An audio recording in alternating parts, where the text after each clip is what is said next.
আসসালামু আলাইকুম ওরহমতুল্লাহি ওবারাকাতুহু। ভাই বাকি টিভি নতুন একটি ভিডিওতে সবাইকে স্বাগতম।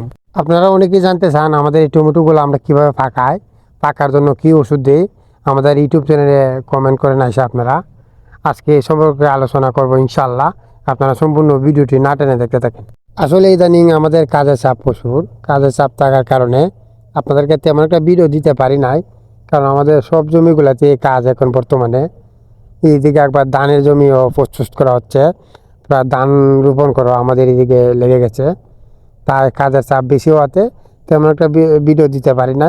যাই হোক, অবশ্যই আপনাদেরকে ভিডিও দেওয়ার চেষ্টা করব। প্রতি একদিন পর হলে ভিডিও দেওয়ার চেষ্টা করবো ইনশাল্লাহ। ইদানিং প্রায় 3-4 দিন পর ভিডিও দেওয়া লাগতেছে, কারণ কাজের চাপ বেশি থাকার কারণে। যাই হোক, যে বিষয়ে আলোচনা করবো আজকে, এই বিষয়টা হচ্ছে আমাদের টমেটো আমরা কীভাবে পাকাই। অনেকেই মনে একটা প্রশ্ন কিন্তু অনেকেই ভাবে আমরা পাকার জন্য কোনো ওষুধ ব্যবহার করি, কী ওষুধ দেই। অনেকে আমাদের ইউটিউব চ্যানেলে এসে কমেন্ট করে। আসলে পাকার জন্য মূলত কোনো ওষুধ দেওয়া লাগে না। এই টমেটোগুলো যখন পাকার সময় আসে তখন টমেটোগুলো আপনি পাকে জমিতে, কারণ যেহেতু গরমের সিজন হওয়াতে টমেটো যখন চালি হয়ে যায়, চালি টমেটোটা আপনি একদিন পরে গিয়ে দেখবেন টমেটো পাকে গেছে জমিতে। আপনার আজকে টমেটো জমি থেকে পারবেন, আজকে ফাইরে আনবেন, দেখবেন টমেটো সমস্ত জমিতে কাঁচা। কালকে একবার টমেটো জমিতে যাবেন, দেখবেন টমেটোগুলো আপনি জমিতে ফাঁকা যায়।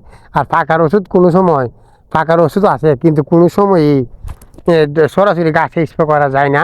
গাছে স্প্রে করলে আপনার গাছগুলো নষ্ট হয়ে যাবে। আর অনেকেই কী করে, কাঁচা টমেটো ফাইরে আনিয়া তারপরে বাড়িতে মানে ওষুধ দেয়। ওষুধ দেওয়া খালি উপরটা লাল করে, ভিতর কিন্তু কাঁচা থাকে। কারণ এই কাজটা করা মোটেই ঠিক না।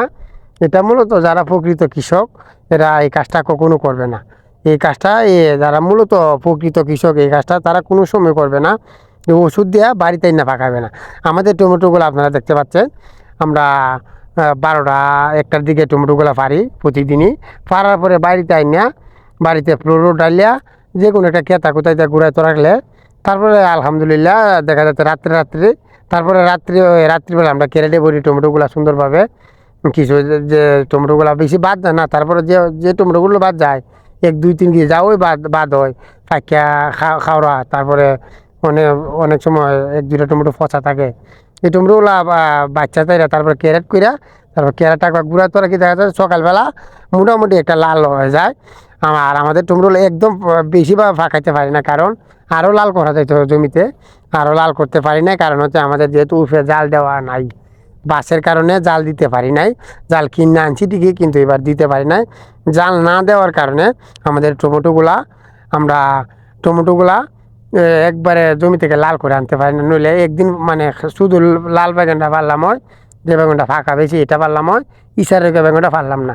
ইশার বেগুনটা তো না পারতাম, এরপরের দিন একবারে টোলা লাল হয়ে যাব। তা আর মোটামুটি বাজারে এত লালটা বেশি লাল থেকে ইশার নেই বেশি, যেটা কম লাল। কারণ এটা মোটামুটি 2-3 দিন রাখিয়া বেচতে পারে ব্যাপারীরা। কারণ যেহেতু টমেটোর দাম বেশি, অনেক দাম। আমরাও বিক্রি করি 100 টাকা কেজি, ওনারা 120 টাকা, 30 টাকা, 40 টাকা কেজি বিক্রি করে। তাই ওনারা প্রায় অনেক জায়গায় 150 টাকা কেজি বিক্রি করে ওনারা খুচা। তাই 2-3 দিন টমেটো করে অনেক সময় থাকে। তাই অনেকেই ইচারিঙ্গা টমেটো বেশি নেই আমাদের কাছ থেকে, কারণ ইচারিঙ্গা টমেটো ওনারা 2-3 দিন রাখিয়া বিক্রি করতে পারবে। তাই আর আমাদের আলহামদুলিল্লাহ কোনো সময় ফাঁকার কোনো ওষুধ দেই নাই, আর দেব না। আর এটা করা ঠিক না। ফাঁকার কোনো ওষুধ আপনারাও টমেটো করলে অবশ্যই ফাঁকার জন্য কোনো ওষুধ ব্যবহার করবেন না। কারণ ফাঁকার ওষুধ আপনি ব্যবহার করেন, আপনার মনে করেন আপনি এটা ওষুধ দিয়ে ফাঁকায় মানুষেরা খাওয়াইলেন, এটা মনে হলে মানুষের একটা ক্ষতি করলেন। আপনি এই কাজটা করবেন না। পড়ার ক্ষতি করলে এই ক্ষতি অনেক সময় নিজের উপরে আইসা পড়ে। তাই কোনো সময় পড়ার ক্ষতি করবার চিন্তা করবেন না। অবশ্যই মানুষের ভালোও করার চেষ্টা করবেন। আমি চাই আল্লাহর রহমতে সবসময় মানুষ যাতে আমার দ্বারা যাতে মানুষের উপকার হয়, আমার দ্বারা যাতে মানুষের ক্ষতি না হয়, এটা সবসময় ভিতরে নিয়ে চলবেন। দেখবেন আল্লাহ পাক আপনাকে ভালো রাখবে, সুস্থ রাখবে। আর সবাই দোয়া করবেন আমাদের জন্য। আমরা এত কাজের চাপের পর মাঝে দিয়ে শরীর সুস্থ আছে এই বলে আজকে ভিডিও এখানে শেষ করে দিলাম। সবাইকে অসংখ্য ধন্যবাদ এতক্ষণ আমার ভিডিওটি দেখার জন্য। আসসালামু আলাইকুম ওয়া রাহমাতুল্লাহি ওয়া বারাকাতুহু।